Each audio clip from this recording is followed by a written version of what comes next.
The Coaster Corner has made the trip down south, and today we are bringing you this episode from Blackpool. Now that might give you a hint about what this episode's going to be about. We're here at the Pleasure Beach and we're going to be telling you all the ways to have the best day here at the Pleasure Beach. Welcome to the Coaster Corner, and this is our tips and tricks for the Pleasure Beach. Before we get into today's episode, I'm going to talk about what it's been like on the park today. For reference, it's Monday the 17th of May. The park's been very quiet, most of the rides have been walk-on with very little queues, which is great. The weather has been fab, especially for Blackpool, because we know what that's all like. So far, our ride count of the day has been Ice Blast once, Derby Racers once, Fly Machines once, Big Dipper once, been on Icon twice, the Big One twice, Skyforce twice, Avalanche once, Revolution once, Steeplechase once, River Caves once, Ghost Trains once, and Alice once. Hopefully we'll get in some more rides before the day comes to an end, and with the park being this quiet, I don't have any doubt that we will. I'm going to give you a quick wee rundown of some of the rides and how they've been running today before we get into the tips and tricks. I'll start off with Infusion. Now, I might be a bit of a madman for actively picking the back row in Infusion. This thing is known for its headbanging rides, but to my surprise, it was smoother than previous seasons. Don't get me wrong, it's still rough around the edges, but I could see that improvement, which is nice to see, as Infusion is some people's least favourite and could potentially be a contender for removal if the Pleasure Beach wanted to get something new in. The Big Dipper was also surprisingly smooth. The first two hills were like gliding over ice, and on the ride I verbally said,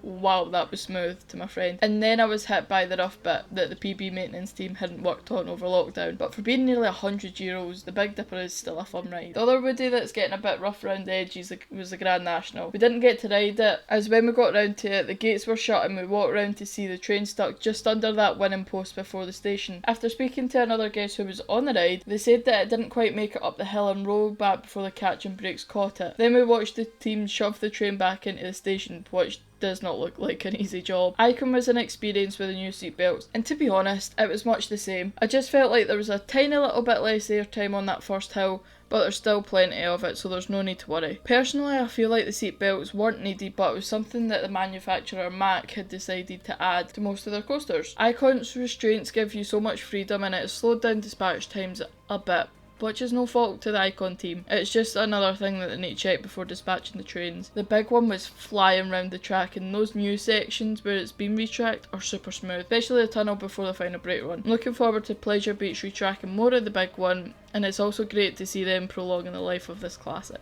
Now moving on to our tips and tricks for the Pleasure Beach. I will be running through a couple of the ones that we use when we visit and the ones that are going to help you make the best of your day at the park. The first tip we have is picking a strategic day to go. While doing your research, you may notice that parks' website there's any holidays on when you're planning to go, such as school holidays, public holidays, etc. This means that you're going to have a quiet park and no huge queues and no massive crowds. You want to start your day off by doing the rides that have a low capacity. What this means is doing the rides that only offer a one train operation or have limited seating on the rides. This tends to be flat rides or coasters that can only operate with one train on the track. So if you want to work your way around the park, doing rides such as Ice Blast, Nickelodeon Streak, Revolution and Skyforce. Also, while you're at Revolution, I do suggest doing Avalanche as well, as the queue tends to move a lot slower on that one than other rides, even when they have that multiple train op. We do this because most people tend to run to the big rides first, such as Icon or the Big One, because they think they're going to get the biggest queues. However, they may get big queues, but they will move a lot quicker than something like the Revolution, as they can have up to a 3 train op. But doing the 1 train op rides first gets them out the way and you don't need to go back to them later when it's that huge queue that moves slow. We also say you don't need to start at the back of the park. This is in particular for the Pleasure Beach. A lot of people do tend to start at the back of the park and work their way at the front. However, at Pleasure Beach, if you are in the park for the thrill rides, most of them are in that second half anyway. In the first half you have Ice Blast, Valhalla and Grand National, whereas in the second half you have Big Dipper, Infusion, Nickelodeon Streak, Avalanche, Revolution, Icon, Big One, all those kind of rides. You're going to spend most of your time in the second half of the park. As we've said before, we suggest doing those low capacity rides first. And at the Pleasure Beach doesn't have a massive footprint, it's a 42-acre park, so it's quite easy to go from the front to the back throughout the day.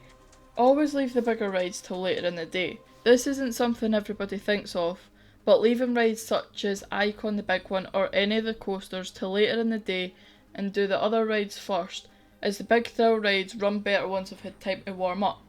You're going to get a much better ride experience in the afternoon than first thing in the morning. These rides tend to be a bit sluggish in the first few runs of the day as the wheels and track are both cold from not running all night. Weather can also affect this, so when it's warm the rides will run a lot faster, and we've seen this recently with the big one. It was absolutely flying around the track and nearly overshooting the brake run, so they had to close it down for a wee while, let everything kind of cool down, sort itself out, and the maintenance team again worked on the ride and we managed to get back open. Another thing with the big one is wind can affect this ride. So if it's too windy up the top, remember you're 235 foot up in the air, it can be a lot windier up there than down on the ground. The wind does make this ride close, so bear this in mind for when you go. If it is going to be a windy, rainy day, prepare yourself for the big one potentially being shut. Due to COVID, the park's ticketing system looks a little bit different this season. Last year they did introduce to us these new e-tickets which were replacing the wristband. But again, they brought this in for this season, and what we say is be prepared with your new e-ticket. Again, due to COVID, the Pleasure Beach has brought in the e-tickets. This is where you get a QR code on your phone, and that is your ticket for entry. It's basically a replacement for the wristbands that we're also used to. They're also used at the entry points to the ride. You scan your QR code and that lets you through the barrier. We always say activate before you arrive. It means you're going to get into the park quicker and you're not going to have to faff around with your emails trying to activate your ticket. It's definitely better doing it as soon as you get your booking reference through. You don't have to do it when you get to the park, you can do it a few nights before or just when you book it in general. One of the big concerns for the tickets was phones running out of battery. Now, we know what phone batteries are like, they do tend to not be the best, but we definitely say bring a power bank for your phone. You will be using it all day, and as I said, the phones are going to run down. You need your QR code to get on the rides, and Pleasure Beach have also brought in battery packs that you can purchase. There's also ones that you can rent as well, and they've got different ways of kind of keeping your phone charged. Another way to keep the battery in your phone is actually by screenshotting your e-ticket and making it your lock screen. That means you just have to turn on your phone, you don't have to find the QR code, it's there on your lock screen. And if you have an Apple Watch, you can actually add it to your Apple Wallet and then that's going to come up on your watch, or again you can screenshot it and make it your watch face. It's just a lot easier than having to go through your phone and find that e-ticket. Over the last couple of days, the Pleasure Beach have actually come out and said, look, if you want to print off your e-ticket, you can do that. And I know a lot of people aren't keen on taking their phones on the rides, and that means you can leave them with a non-rider. However, if you do have to take your phone on the ride, most of the rides have places where you can put your things in the stations. It's like little cubby holes in most of them. Icons is pretty fancy depending what train you go in. The little gates that are on them basically flip up. So whoever's on that train, it's their stuff that's showing, which is quite handy because then you can't mistakenly take the wrong bag. You're going to get your own bag back. I will say the ones that don't offer this are the older ones, like the wooden roller coasters. So if you've got a bag, the best thing to do on things like Grand National, Nick Streak, Big Dipper, is just putting your bag at your feet, and if it's one that has got straps, I would suggest kind of just putting the straps over your legs. It's just a good way to keep it secure. If all else fails, you can always go to guest services and ask for a wristband. You can do this if you've lost or damaged your phone or definitely have no way of charging it. They will offer this to you as a last resort. Definitely bring lots of face masks. Due to COVID, the rules are you must wear a face mask if you're indoors, in the ride queues or on the rides themselves, which is quite an experience, but it's not as bad as you'd think. I definitely would suggest bringing multiple face masks. You're going to need to wear them throughout the day, and this means that you can change them as kind of frequently as you want, and you aren't left with that one face mask for the full day. Pleasure Beach are also selling some pretty cool face masks. I've picked up a couple today. I got a big one, an icon, and a Mr. Funshine one. So the face masks at the Pleasure Beach are quite a good quality, and again, you can pick those up in the shops at the Pleasure Beach. If you're travelling by car like we did today, the question is always, where are we going to park? So you can always park at the Pleasure Beach. Their car parks are right next to the park. It's a short walk. However, it can be a bit on the expensive side, especially at the weekends. When we went today, we walked past the sign and I think it said £18 for all day, which again, if you want to park your car there, you can do that. We decided to park at actually one of the council-run car parks, which was near the pleasure beach. Pretty sure the one we parked in today was called the Promenade. It's basically just across the road from the pleasure beach, and we paid £8 for 12 hours, which isn't too bad when you look at something like the pleasure beach. As I said, it's across the road from the pleasure beach and it's located next to the Sandcastle water park, so it's super close. You just have to go across the road, which is really handy. And again, £8 versus 18, it was a lot cheaper than the pleasure beaches was.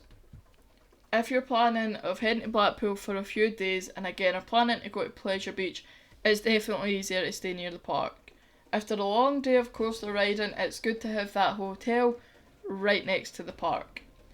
The options for this are either staying at the Big Blue Hotel or the new Boulevard Hotel, and this also means that you can use the gates beside these hotels, which makes it a lot easier for getting into the park. And you can also catch the last Pleasure Beach Express train of the day that will take you to the platform right at the hotel gates. This leaves from the station 20 minutes before the park shuts. These hotels will also have parking and offer great views of the park. They are a little bit pricier than something say like Travel Lodge or a bed and breakfast, but it's really handy having that hotel close by.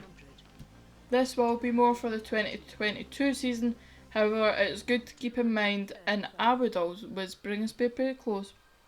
Pleasure Beach is one of the best dark water rides in the world, but boy, when you come out of Valhalla, it looks like you've gone for a swim in the sea and left your clothes on.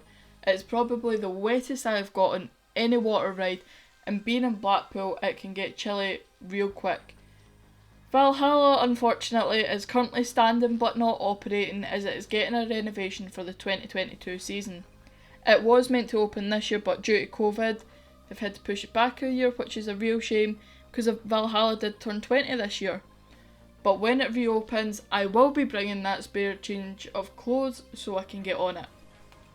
Because, boy, when I say you get wet, you are soaking when you come off this ride. I don't really know how they do it, but I always have vivid memories of being on Valhalla, and it was like you were actually in a swimming pool. There was so much water in the bottom of the boats, which I think is one of the things they're trying to improve on in this renovation. But you were like basically in the water. That's how much water was in the boats in Valhalla. Your shoes were soaking, you were soaking. Just always bring a spare pair of clothes, especially for Pleasure Beach, because it could either rain, you could go in the log flumes and get soaking. I know a couple of times people have got quite wet on river caves, which is surprising. And Valhalla, when it reopens, if you're going to go on it, you're going to get soaked even if you wear a poncho. There's no beating around that. For the Grand National, when all the rows are available once COVID restrictions allow, I would always suggest sitting in the middle of the cars. So on the Nash, it consists of a train with 3 cars and each car has 4 rows. If you sit in the middle 2 rows of each car, you're going to have a much smoother ride experience as the front and last row of each car. They are above the wheels, so this is a much rougher ride experience. Also, I suggest you keep an eye out for the closing times changing during the day, as the Pleasure Beach can change the closing time. If a 5 PM shut is advertised, they can change it to a 4:30 shut if capacity is low enough. On the switch, they can also keep it open for that hour longer if the park is busy enough. You will find this on the entrance to the rides as they have the opening and closing time of each ride. But remember, if you are in that queue before the closing time, you will still get in the ride, they just shut the queues and you might end up on the last train of the day. Here are some of the general theme park tips that will work wherever you go. We always say make sure you know how tall your child is in meters. There is nothing worse than a child spotting a ride and you join the queue then realising they're too small. Plan ahead by measuring your child and check what rides they are able to join the park. You'll find this on their website, and do this before you arrive. This means you're going to avoid that disappointment. Use the lockers. Nobody likes carrying bags around all day. The only thing you're going to really need to carry around is your phone, the battery pack, a small amount of cash, and potentially a drink. However, you can get drinks throughout the Pleasure Beach. They have a food and drink deal on. Again, you can find out more about that on the Pleasure Beach's website. Well, there it is. That's all our tips and tricks to make the most out of your day at the Pleasure Beach. Once again, we've had a fantastic day here and can't wait to do our next trip. Thanks for listening, and I hope to see you next time on the Coaster Corner.